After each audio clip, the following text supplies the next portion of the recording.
From the Diary of Graham Crossford, Part the First. Grave tidings reached me as I was passing through Victor's Hollow in my travels. My beloved's condition had worsened. I knew my journey must be brought to a swift conclusion, lest I be too late in the end.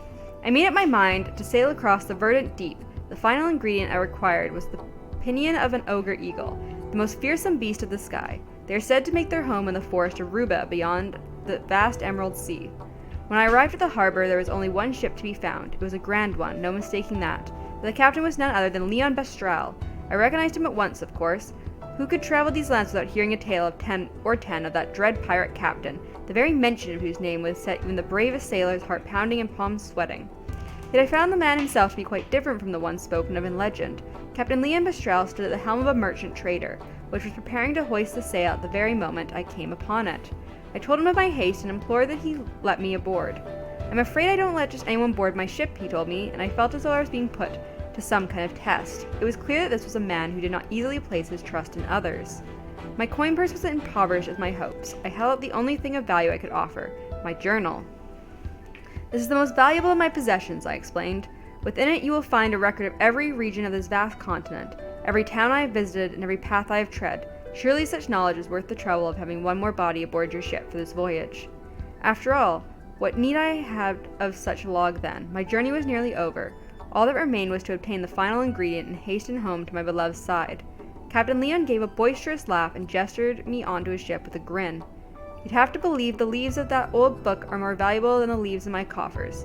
You must have had quite the journey. I wouldn't mind hearing about it, as you swabbed my decks. As his ship tossed about the stormy sea, my thoughts drifted ahead of the winds to where my wife awaited me.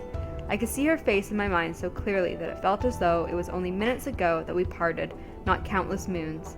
And I prayed that the flame would guide me back to her, while that gentle smile still graced her lips. It's almost finished at last, my love. Pray wait for me just a little longer. I know not what has become of my journal since I parted ways with Captain Leon, but looking back, I am relieved that it left my hands when it did. Surely it is better that my final entry ended with some traces of hope, rather than the bitter pain I would eventually find at journey's end. Well, that's upsetting. Let's go read the other two before I do that final 8th boss. I think one of the parts was over here. Is this part 2? Nope.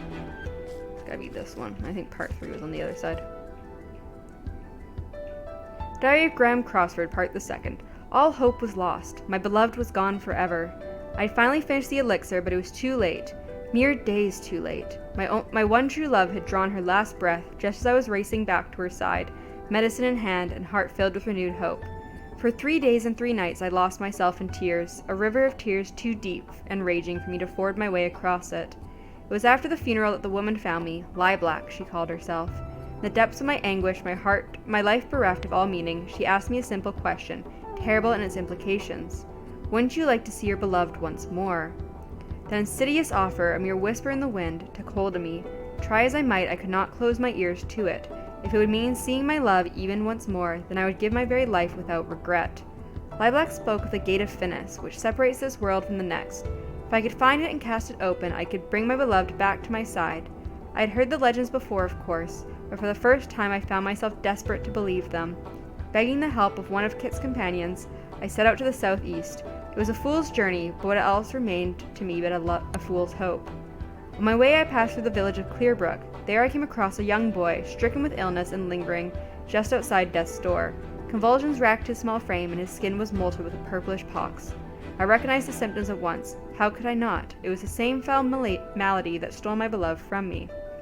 I felt the touch of fate in this meeting. Though I had not been in time to save my true love, I still carried the elixir I had labored so long to create, a remedy that could do nothing for her now. There was no doubt in my mind what I must do, and so I treated the boy with my medicine. When I looked at the boy's face, finally at peace and in calm repose, I saw my beloved again, and in her gentle eyes I found forgiveness. I hope I can do that too, someday. Such were the boy's words to me, when he was strong enough to speak again. He told me he wished to follow my footsteps and become a great apothecary. His words were a reward I never expected. In that moment, I felt as though my journey was perhaps not a fool's one after all. I left what remained of the elixir and the rest of my medicines behind with the boy, and I set out once more, turning my feet again to the gate of Finis. Little did I know I was making the greatest mistake of my life. Shit, it's really interesting how these stories all come together here. I think it was the second one here. Yeah, from the Diary of Graham Crossford, Part the Third. How could I have been so wrong? All I thought of was bringing my beloved back to the world of the living. When Lilac told me such a thing could be done, I was all too willing to swallow her pretty words. The moment that I arrived before the gate, I felt a finger of ice run along my spine. Even if my mind had been too slow to recognize it, my very body was repelled by the gate, or more precisely by what lay beyond it. While I struggled to catch my breath, Lilac sketched out a magic circle in the ground with practiced ease. As she traced each twisted line and rune, her hand never faltered. How many times must she have prepared for this moment in her heart of hearts? It was at that moment that I realized just how she had longed for this moment, how fiercely she desired to see the dark ritual to completion. Only by this ritual may the gate be opened. It will not be pleasant for you, but you must bear it if you wish to see your beloved once more. So Lilac spoke as she led me to the center of the magic circle. As she began the ritual, the first thing I felt was a great pain that struck my entire body at once. It was followed by a strange sensation like nothing I'd ever experienced. I felt myself stretching and swelling from the inside out. From the corner of my eye, I saw my own hand changing into something foreign and awful, and then the fear. Lilac watched my transformation with a glow in her eye. It was then I knew the ritual was not intended to open the gate and bring my wife back to me. Yes, I knew what truly lies beyond the gate of Finis. That horror is what Lilac sought to bring back to our world, and I was to be the vessel. I'd be lying if I said I had no idea this was coming. My conversations with Lilac had led me to suspect that this ritual would not work for just anyone. It seemed that she needed my blood, the blood of House Crossford, descended from an ancient line of sorcerers.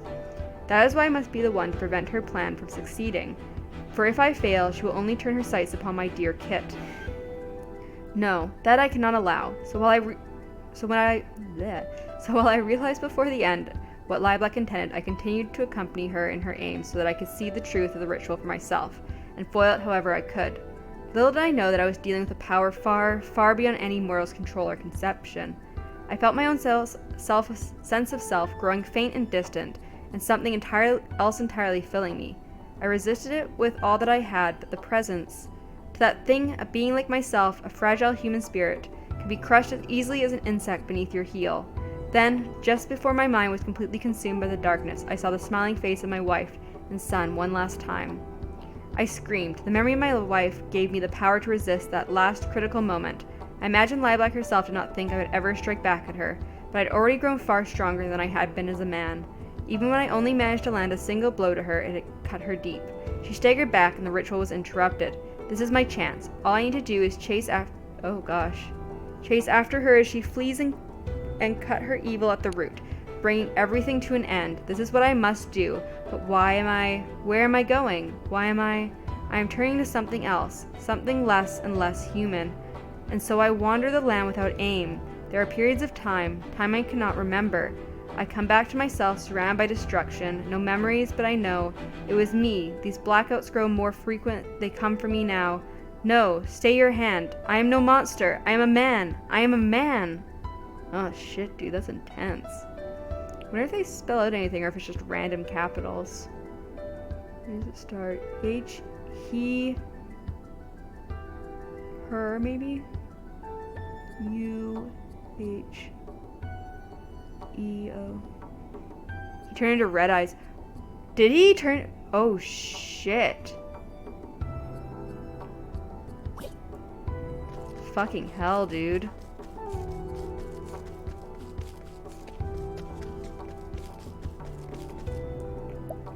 Alright.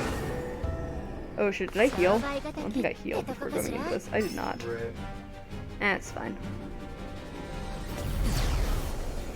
If you go back to where you killed Red Eyes, he leaves a message there after you completed all chapters. Oh, really? Damn, dude.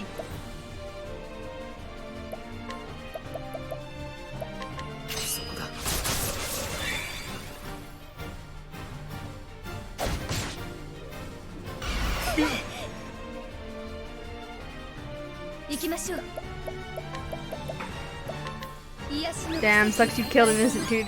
I mean, it does, but at the same time, he wasn't in control of himself anymore, and he was, like, turning people to stone and shit. So, I'm sure he would have been wanted to be put out of his fucking misery.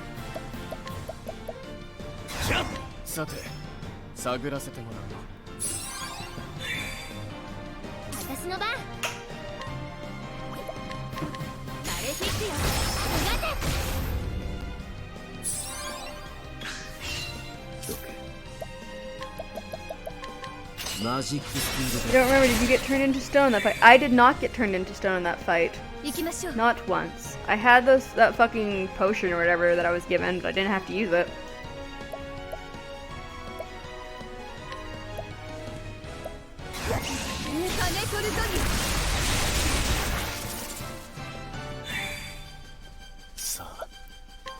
Did you sell those? I don't know if I sold them or not.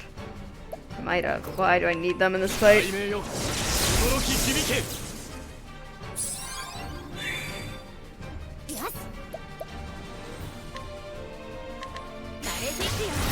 Chirp face. Nah, just asking. Alright, Tressa. Go for it.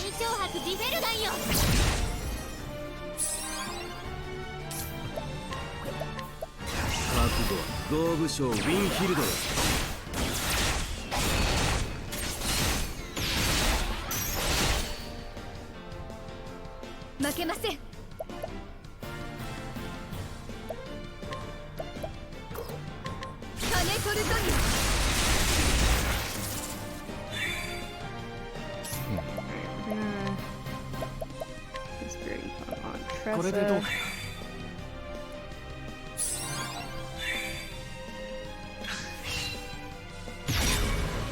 Shifted weight.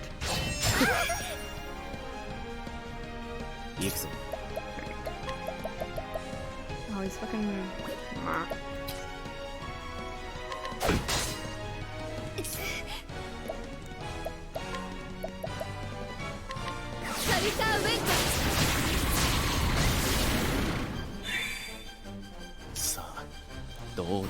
Let's use Inspiriting. Come on.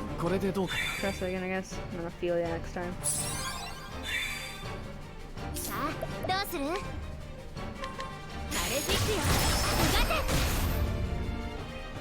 Alright, there, I'm gonna break him.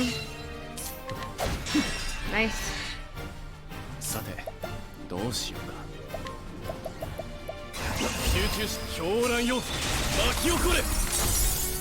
Damn, that did a lot of damage.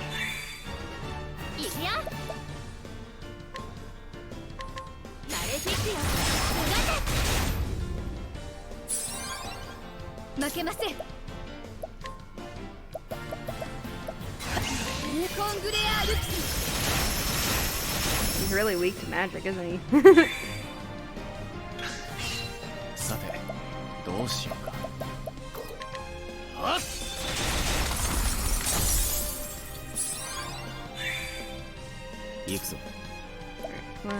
do SP.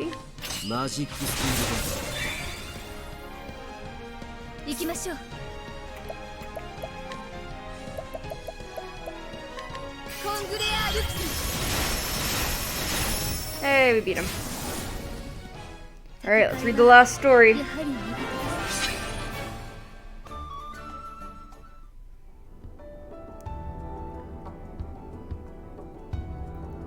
From the records of Lord Werner of Riverford. Hornburg will fall. I still remember her smile as she said the words.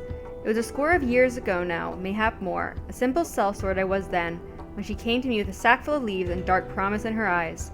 She knew as well as I did that I had far greater aspirations than selling my sword for coin. But coin would have to be a start, and what a start she offered me. Not only the leaves to free me from another man's employ, but as much as I asked for to invest in my plot and establish the connections I would need. The life I'd always dreamed of was finally in my grasp. I could use her to get all that I'd ever wanted, or so I thought. And so I took the girl up on her offer and began my plot to bring down an entire kingdom. I would need men if I were to accomplish anything, so I created my own sellsword company. The Black Brotherhood, I called them. I spent 3 years doing nothing but gathering information on Hornburg. Then, using what I learned, I began to systematically remove any obstacles that might stand in my path. I used the girl's connections to make my company of sellswords very much in demand in Hornburg. I took the worst of the lot, those with no scruples and nowhere else to go, and made them out to be bandits and thieves. I set these villains to attacking the borders of Hornburg, and then my Black Brotherhood would turn them back. It was quite the performance. Other armies didn't stand a chance at beating us to the site of each battle. The skirmishes all took place far from the heart of Hornburg, We knew ahead of time exactly where they would happen, since the foes we faced in those battles were in fact our own men. It was an easy feat to give the appearance of a crushing defeat, though this farce, the Black Brotherhood, won the hearts of the people living in these borders. Ingraining myself with the families of these borderlands, I used their introductions to buy trust among many powerful houses of Hornburg. The tales of the Black Brotherhood had spread throughout the realm by then, and I used that woman's money freely to strengthen my ties to powerful men within Hornburg and without. Still, King Alfred was well beloved by his people and his bannermen. It would be no small feat to win their hearts away from him, in which case things would become much easier if he were simply not in the picture. Hornburg would not last long without the people's love for their liege binding them together, and so my eyes landed upon Erdhart, who held a bitter hatred of the king within him. I had him appointed as a member of the king's own guard so that he could be in the perfect position to do the deed. All that remained to be done was to give Erdhart the chance that he was all too eager to seize. Mixing lies and truth, I lit a fire among the strong young warrior I befriended. I could sprout any lie, and it would not have mattered. Humans care little for facts. They believe what they want to believe. In the end, it took me just 20 short years to bring Hornburg to ruin. After the kingdom fell, I decided the time had come to settle my accounts with that woman. I expanded my company, having no more need for sellswords, and used the riches I accumulated to buy myself the lands and status that would see me through my remaining days. To tell the honest truth, this was not easy. I could have gained even more had I remained at that woman's side. She could provide me with wealth and power beyond any human's wildest dreams. But to pursue this any further would be madness. Perhaps I was already mad, to serve so long at her beck and call to bring down a kingdom. She was beautiful, there was no doubt of that. But did I desire her even for a moment? No. For within that attractive trapping was evil, pure evil, intent on bringing humanity to ruin. If a man dared touch any part of it, his own flesh would rot and fall away. She was a lethal poison. She was a witch. So I cut myself off from her entirely and did not look back. Funny though, is it not? In the end, I could not escape her. She brought about my ruin as surely as if I had indulged in her poisonous touch. For in the end, just as I felled Hornburg, it was Hornburg's last knight who laid me low. Damn. Okay, everyone's good on health. Alright, I think we're going in.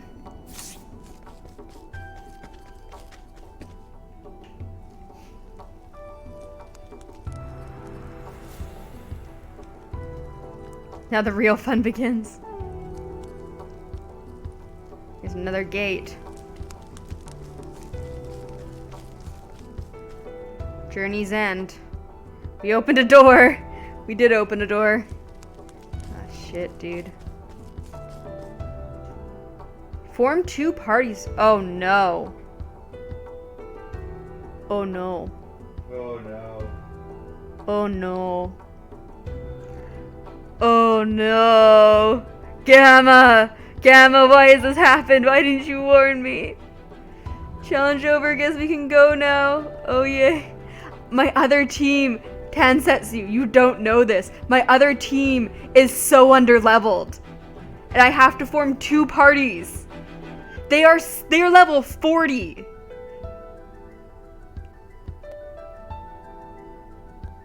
Oh god. I'm gonna have to grind forever to get them up to this level. You have to get both parties going. I'm so fucked. Imagine that was gonna happen.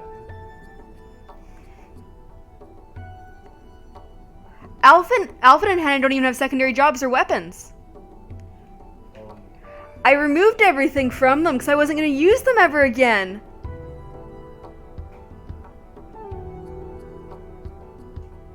Oh god. Okay, I've got to split my team up into 2. Am I going to be able to change weapons on them? Oh shit, dude.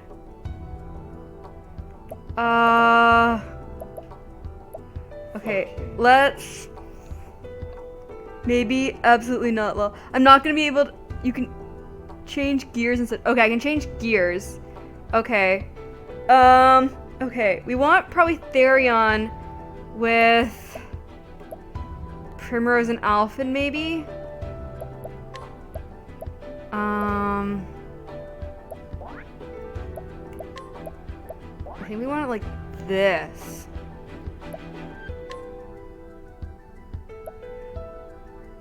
Can I not do gear or anything? I can't do gear.